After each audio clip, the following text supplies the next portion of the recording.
à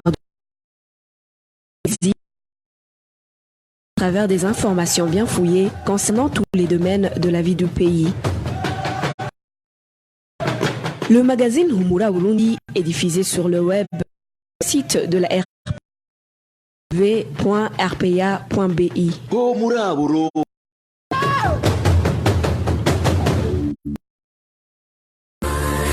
À la présentation,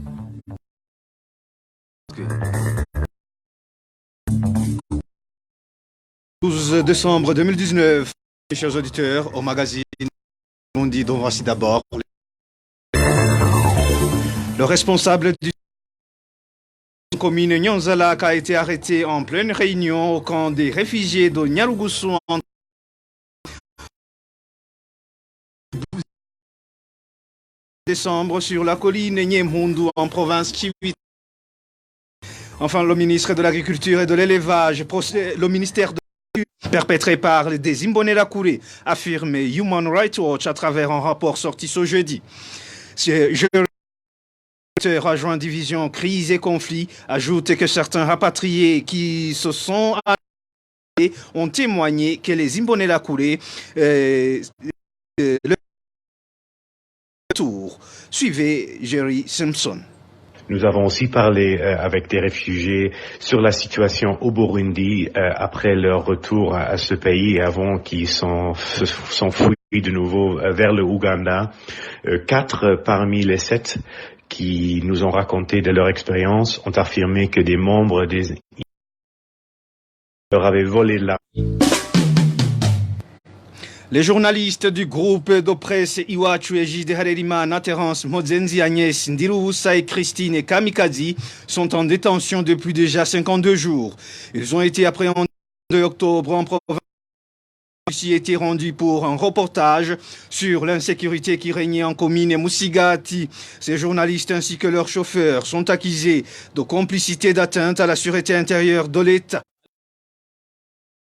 Le véhicule de la documentation. Quand Rémi est sorti de sa maison, suite à l'appel de son voisin, Salvatore l'a arrêté et l'a embarqué dans son véhicule immatriculé B6394A. Ce véhicule serait aussi de la documentation.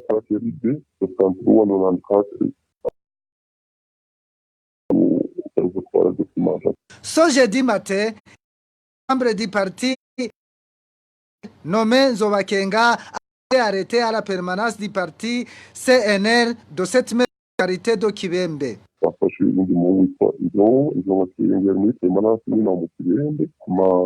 Ils ont arrêté un autre jeune homme du nom de Zowase. Ce dernier a été arrêté par 2 policiers et il était dans la permanence de Kibembe. Ils l'ont amené à la zone Kanyosha des Imbonerakure. Ils sont encore à la recherche des autres, y compris du nom d'Ogikeke.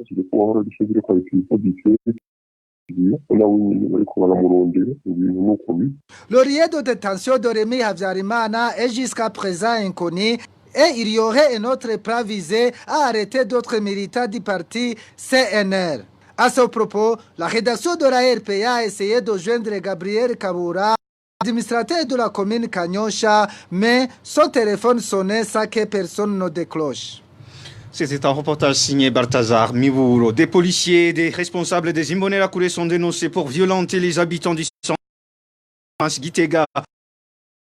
Mesures fixant les heures de fermeture des petits bistrots, les gens sont tabassés, d'autres emprisonnés, faute d'argent à leur donner. N'est-ce pas, Vicky Chris Ninherit? Certains habitants de la province Gitega indiquent qu'ils sont malmenés par les policiers et les Imbonerakure. Lorsqu'un bar est ouvert au-delà des heures exigées, les policiers tabassent les personnes trouvées sur place, selon la population qui ajoute qu'elles sont ensuite emprisonnées. Pour être libérées, ces personnes donnent souvent des pots de vin, indique la population. À part des simples policiers, le soir, pour contraindre les gens de rentrer chez eux, surtout dans les petits quartiers comme à Garama, selon les habitants de Gitega. À 21h, les habitants de la ville de Gitega se précipitent vers leur domicile pour ne pas être arrêtés selon les mêmes sources. Les habitants de la ville de Gitega demandent que cette mesure de fermer à 21h soit prise pour tout. Sinon, qu'on les laisse travailler puisque les propriétaires des bistrots enregistrent des pertes énormes, se lamentent-ils. Un corps d'une femme a été découvert mardi Du lac Tanganyika tout près d'Ambistro, communément appelé Capella, sur la colline Kinyinya 1, commune Mutimbuzi, province Bujumbura. La victime n'a pas été identifiée. Les sources sur place indiquent que la victime a été poignardée par des malfaiteurs qui n'ont pas été identifiés. Son mercredi, Simeon Boutoyi, administrateur de la commune Mutimbuzi, a donné l'ordre d'enterrer le cadavre sans aucune enquête. Inhumation ce jeudi des victimes des éboulements de la nuit du 4 décembre sur la colline Nyemhundu, commune Mugina, province Chibitoke. Au total, 27 corps ont été enterrés sur la colline Gassessa. Le gouvernement s'est fait représenter par le ministre des Droits de l'Homme et l'Ombudsman. Pour rappel, suite à ce glissement de terrain, 27 personnes ont perdu la vie, 9 sont portées disparues et 7 ont été blessées. Cette catastrophe a également emporté des champs et cultures. Les proches des sinistrés, donc, quant à elles, endurent encore la famine dans les familles d'accueil. Actuellement, l'accès est entravé par les éboulements qui rendent la piste impraticable pour les philanthropes. Et les habitants de ces localités ont encore peur d'éventuels glissements de terrain sur la colline Nyemhundu. Trésor Nyongabo nous fait le point. Selon l'Office de coordination des affaires humanitaires OCHA, les dernières évaluations établissent par ordre de priorité les besoins les plus urgents de la population de la commune Nyemhundu. OCHA trouve que cette population a besoin de la nourriture, l'eau potable, les abris, le soutien psychosocial et l'accès entre les collines et les villages. Dans son rapport de ce jeudi, OCHA indique que l'accès de la zone reste entravé par des éboulements qui rendent impraticable la piste qui traverse cette zone. Les ponts en bois ne permettent pas le passage des engins lourds, poursuit le rapport. Selon les équipes conjointes de la protection civile et la Croix-Rouge du Burundi, qui ont effectué une seconde descente dans la zone le 10 décembre, 206 ménages ont été déplacés et ont trouvé refuge dans des familles d'accueil. L'administration cherche activement un espace de relocalisation pour 500 ménages qui n'ont pas quitté les lieux jugés dangereux. Le site initialement identifié pour abriter ces ménages et ceux dont les maisons ont été détruites ou emportées par le glissement de terrain a été jugé difficilement accessible par les évaluateurs. Les conditions d'accessibilité du village Gisheke ne permettent pas qu'un tel site y soit installé, indique le rapport d'OCHA. Selon le rapport d'OCHA au Burundi, depuis janvier 2019, de fortes pluies continuent d'occasionner des dégâts tant matériels qu'humains. On a enregistré des déplacements de près de 13 000 personnes et un bilan de 45 morts. Le Burundi est parmi les 20 pays les plus vulnérables au changement climatique et aux risques naturels, estime l'Office de coordination des affaires humanitaires de l'ONU. Merci à Trésor Nyongabo. Le ministre de l'Agriculture et de l'Élevage rassure les agriculteurs qui doutent encore sur l'efficacité de l'engrais chimique FOMI. Dans une conférence de presse animée ce jeudi, Deo Guiderurema a affirmé que FOMI est à l'œuvre pour promouvoir l'agriculture au Burundi. On l'écoute. Nous interpellons tous nos partenaires, la population, les services administratifs et techniques de notre ressort pour qu'ils s'adonnent plus aux travaux de protection de l'environnement.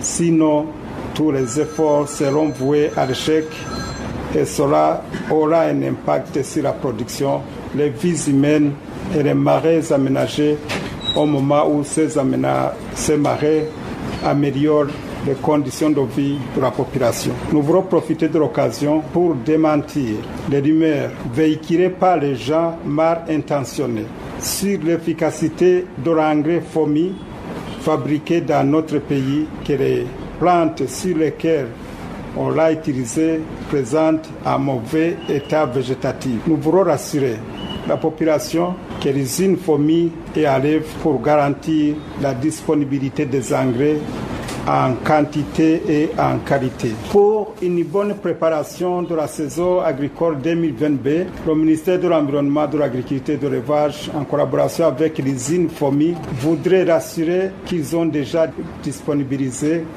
une grande partie des engrais nécessaires pour bien démarrer la saison agricole 2022. Et c'est ainsi qu'il a déjà fixé la période de paiement des avances qui a déjà commencé depuis le 9 décembre 2019 jusqu'au 7 janvier 2020. Le ministre en charge de l'agriculture et l'élevage lance un appel à la population d'être vigilante pour traquer les gens qui se sont arrogés le droit de vendre l'engrais chimique FOMI à la population.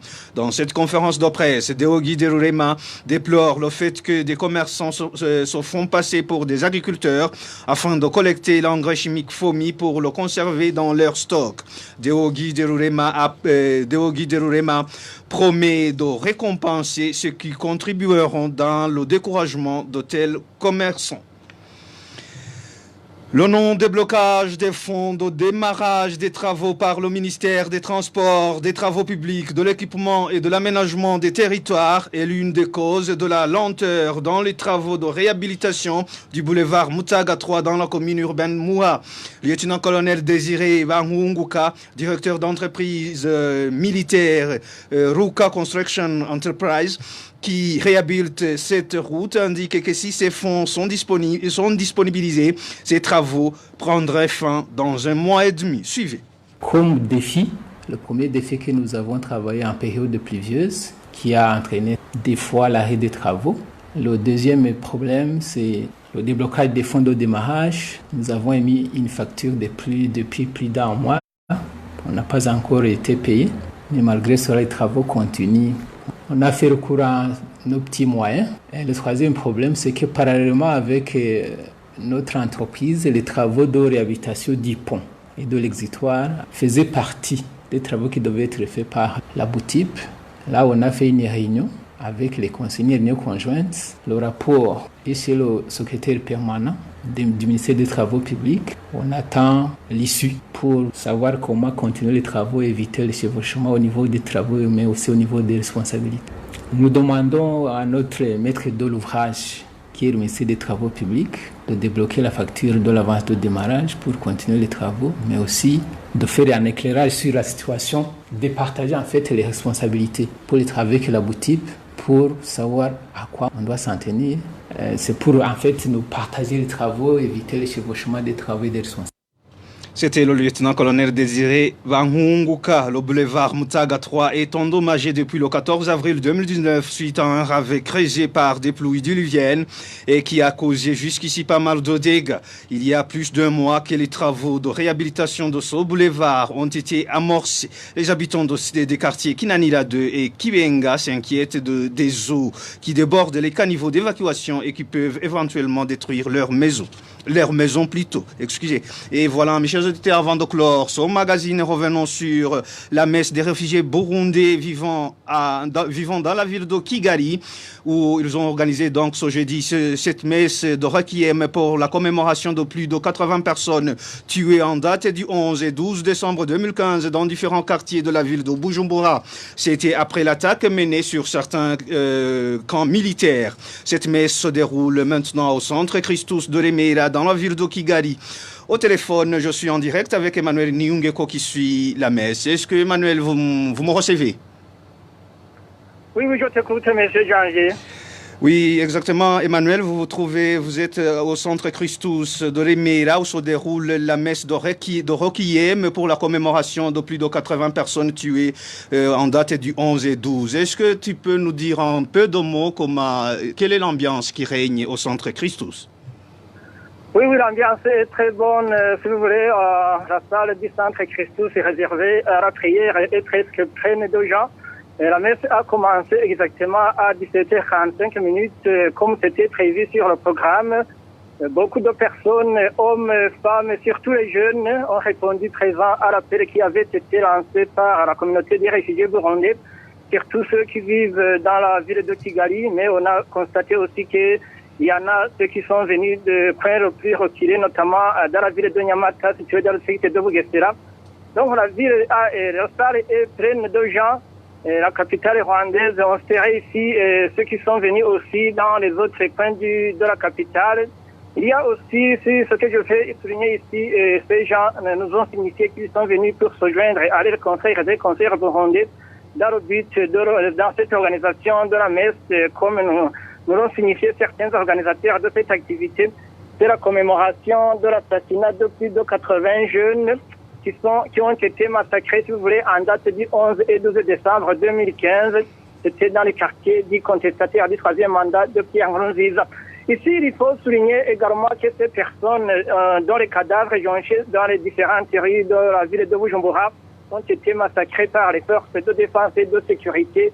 C'était après les attaques qui ont été menées dans la nuit du 11 et 12 décembre 2015 sur certains camps militaires. Alors, grosso modo, janvier, c'est une messe de requiem qui a été organisée en mémoire de toutes ces personnes qui ont péri il y a exactement 4 ans. Est-ce qu'il y a sûrement les Burundais? Il n'y a pas d'autres ressortissants, par exemple les ressortissants rwandais ou d'autres nations? D'autres personnes? Non, ce ne sont pas seulement les Burundais, il y a la communauté des Rwandais qui est venue se joindre à leurs confrères burundais sur cette messe de requiem en mémoire de ces jeunes, de plus de 80 jeunes burundais qui ont péri dans ces massacres qui ont été faits sur les jeunes burundais, surtout dans les quartiers dits contestataires du troisième mandat du président Pierre Nkurunziza. Et quel est le message que peut-on lire sur les visages des participants à la messe? Comment se présentent les participants? Contacter les participants ou les organisateurs de cette activité parce qu'ils sont en pleine messe. À l'heure où je vous parle, on attend qu'à la fin peut-être de cette messe qu'on pourra s'entretenir avec eux. Ok, mais il n'y a même pas de signes particuliers ou encore des marques particulières sur l'habillement, dans l'accoutrement des participants? Vous dites? Je dis qu'il n'y a pas de marque particulière dans l'habillement ou sinon dans l'accoutrement. Non, il n'y a pas de marque spéciale dans l'habillement. Chacun porte son costume comme il veut. Il n'y a pas de costume spécial pour cette activité. Merci beaucoup, Emmanuel Niungeko. Tu continues à suivre la messe. Peut-être que nous allons y revenir dans notre édition ultérieure. Merci, monsieur Janvier. Et voilà, mes chers auditeurs et auditrices, c'est par ici que prend fin ce magazine Humura Burundi de ce jeudi 12 décembre 2019. Merci pour votre aimable écoute. Merci à toute l'équipe de la rédaction pour la collecte et le traitement de toutes ces infos. Merci également à ingénieur Égide Mouemero, collaboration technique. À la présentation, vous étiez avec Janvier Ninina Hazoué. Passez de bons moments chez vous.